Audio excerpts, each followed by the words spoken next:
Good morning to everyone, তোমাদের আরেকটি ভিডিওতে সকলকে স্বাগত জানাচ্ছি। ঘুম থেকে উঠেই বেরিয়ে পড়ছিলাম একটু হাঁটতে, হেঁটে এসে রুমে ফ্রেশ হয়ে নিয়েছি। তারপর গিয়েছিলাম একটা ভিজিটে। আজকে একটা স্পেশাল জায়গাতে যাওয়ার আছে, তোমরা ভিডিওতে পুরো দেখতে থাকো, বুঝতে পারবে কোথায় যাচ্ছি। আর এই তো বাসে ওঠা মাত্র আমাদের টিফিন দিয়ে দিয়েছিল, সেগুলো যদিও খাইনি, খাবার নিয়ে গেছিলাম সাথে।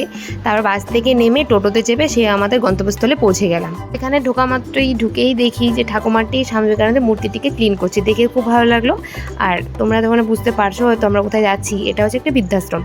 এই ঠাকুমাটি কি কিউট না, উনি তার অনেক জীবনের কথা শেয়ার করছিল আমাদের সাথে। আর একটা রুমে আমরা ঢুকেছিলাম, মানে আমরা তো অনেকে গিয়েছিলাম, তাই সবার রুমে আর ঢুকা হয়ে ওঠেনি, তাই পাঁচজন করে এক একটা রুমে ঢুকেছিলাম। এই ঠাকুমাটি কত ট্যালেন্ট, দেখো কি সুন্দর হাতে জিনিস বানিয়েছে। অবসর সময়ে এইসব জিনিস তিনি বানায়। তাদের লাইফের কথাগুলো শুনে আমাদের ভীষণ খারাপও লাগছিল। আর আমাদের নার্সিং লাইফে যত ভিজিটে গিয়েছিলাম, এটা সব থেকে আমাদের বেস্ট ভিজিট। আমাদের তো ভীষণ ভালো লেগেছে, আর সেখান থেকে আমরা আসতেই যাচ্ছিলাম না।